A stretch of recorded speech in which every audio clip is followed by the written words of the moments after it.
12 contracts were signed for luxury properties off market.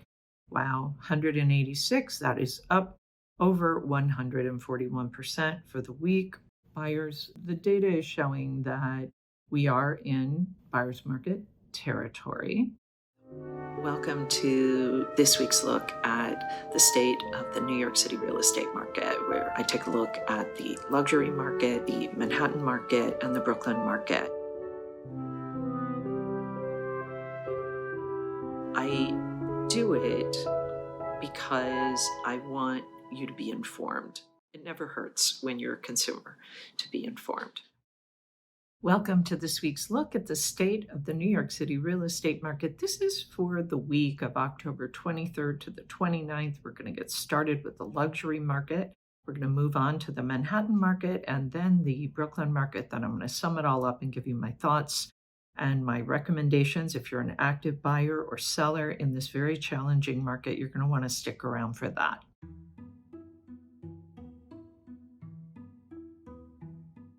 There were 12 contracts signed last week for properties that were priced at $4 million and above. That is 7 fewer than the previous week. 4 of those properties were for the trophy category. So those were properties that were priced at $10 million and above. As usual, condos outperformed co-ops 4-3, and there were 5 townhouses in this mix. Of those properties, 8 were uptown and 4 were downtown. The number one contract signed last week was Penthouse 18EF at 115 Central Park West. It was asking $19.95 million. It was reduced from $25 million when it was listed 2 years ago. The unit has 5 bedrooms, 5.5 bathrooms, and 4 terraces. The living room, library, and 2 bedrooms overlook Central Park, and all are lined by terraces. The unit has marble bathrooms and central air. The building, which is known as the Majestic, has amenities which include a fitness center, a children's playroom, and a landscape roof terrace with a solarium. The number 2 contract was a townhouse, 8 Perry Street. It was asking $19.5 million. It's been on and off the market for a year. It is 22 feet wide. It is 3 stories. This house has a little over 5,300 square feet. It includes 5 bedrooms, 5.5 bathrooms, and a 40-foot garden. This house last traded in 2019 for $12.6 million, and it does not have an elevator. Moving on now to the stats for last week. The total weekly asking price sales volume, 118,758,250. The average asking price, $9,896,521. Median asking price, $6,950,000.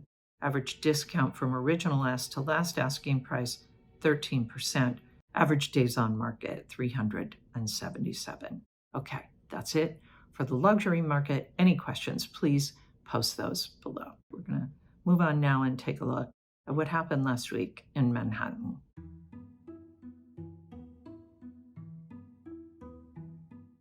The 1-week look at the supply is showing that it ticked up just a tiny bit, 411. That's just up a little over 2%.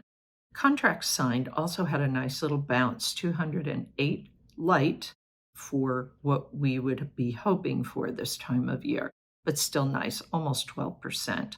And the off-market properties rose quite a lot for the week, 279, up almost 86%. Again, likely, as you've heard me say, very likely sign of seller fatigue. If we take a look at the 1-month look, is showing the supply is down about 19%, 1,600. Again, this is not terribly unusual for this time of year. We would expect to be seeing the supply starting to taper off for the season, and will continue to be light, likely into the spring when it starts to tick back up again. We did see a nice little bounce for the contracts for the month, up over 26%, 768. Off-market, 772. That's up almost 26%. The market pulse is showing that we are definitely in buyer's market territory. We are seeing that We have this nice little uptick at the end that's showing that we're starting to pick up in terms of the liquidity. If we look at the liquidity pace chart for the 30-day moving window of contracts that were being signed over the last 30 days, we're light for where we would hope to be. As I've said, we would normally expect to be somewhere low 900s.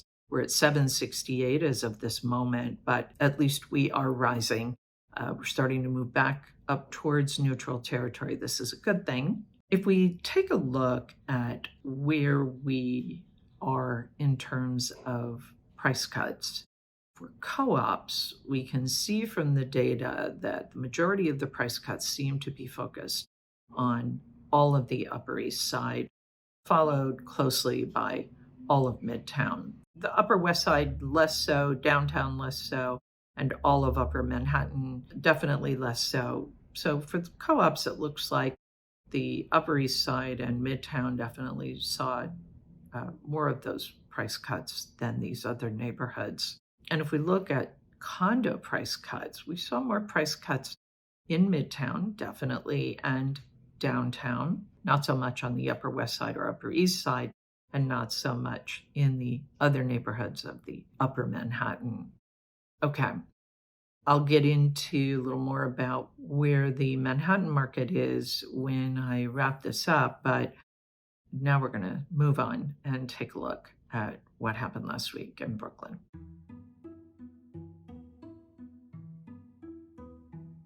The supply last week saw a nice uptick, 65% up, 302 properties in Brooklyn came on the market, which is great. Definitely have not been seeing much inventory in Brooklyn. That was a nice change. 134 contracts signed, also a nice little uptick, almost 13% off market.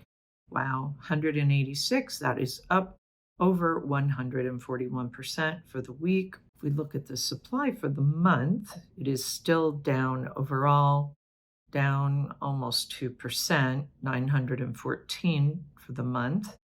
The contract signed, we saw a nice little bump, over 12%, 505, still light overall. Off-market rose for the month over 52%, 433. As with Manhattan, we may be seeing those sellers who have been on the market for a while experiencing some fatigue. This has not been an easy market for many sellers, and many of them are deciding that if they have not been able to get the offers that they wanted, they're just going to sit this market out. As with Manhattan, we see that Brooklyn is also in a buyer's market. We're also seeing just a slight little uptick.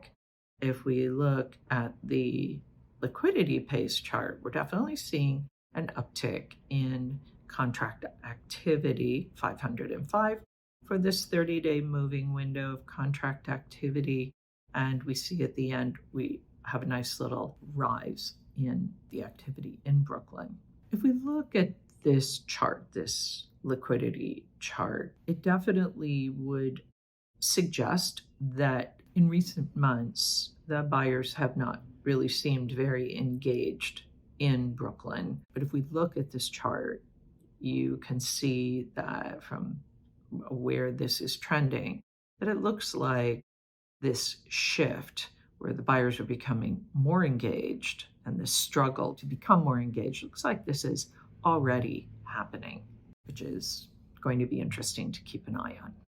Okay, that is it for the Brooklyn market for last week. I'm going to sum this up and give you my thoughts and my suggestions for buyers and sellers who are active in this market. Let's start with the luxury market. 12 contracts were signed for luxury properties. Those are properties that are priced at $4 million and above. 4 of those were for properties in the trophy market category, so priced at $10 million and above. This is 7 fewer than the previous week. Condos continued to outperform co-ops, but not by much.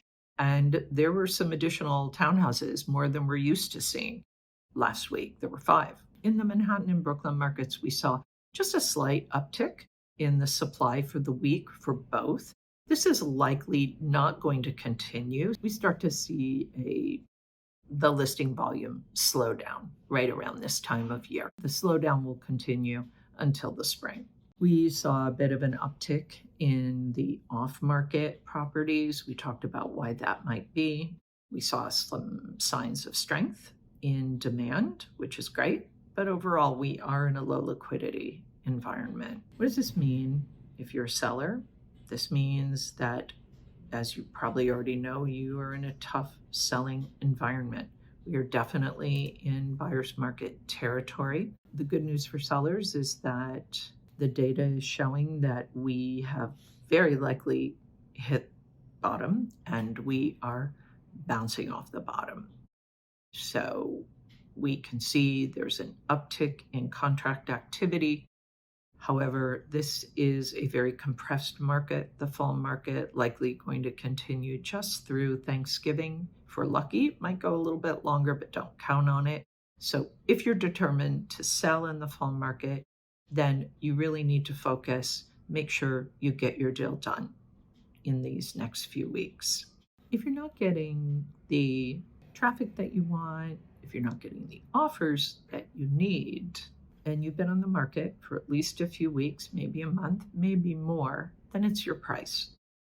And you need to make an adjustment in order to attract the buyers. You want to make sure that if you're going to do this, you make it meaningful so that you get the attention of the buyers, not less than 5% as an adjustment. If you should happen to make an adjustment and let's say you've adjusted it a little too much, you will know very quickly because you will suddenly have a lot of people coming to look at your property and you will have lots of people making offers. That's actually good news because if they're competing for your property, it will push the price up. So you cannot leave money on the table. Buyers, the data is showing that we are in buyer's market territory. That's great for buyers.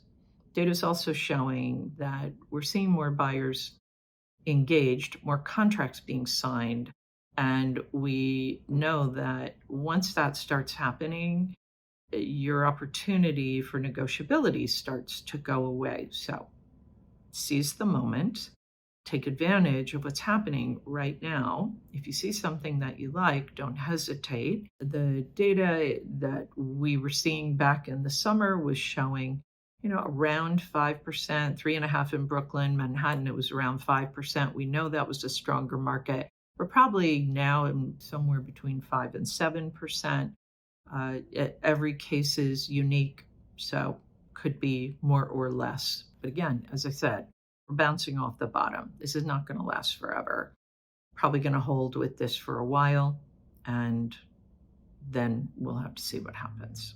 That is it for this week's look at the state of the New York City real estate market. As always, I want to thank Urban Digs and the Olshan Luxury Report. The work that they do helps me to help you to make great decisions. If you have any questions at all, please post them below. You can always reach out to me at Sotheby's. I will be back next week with the very latest news about what's happening in the New York City real estate market. In the meantime, take care.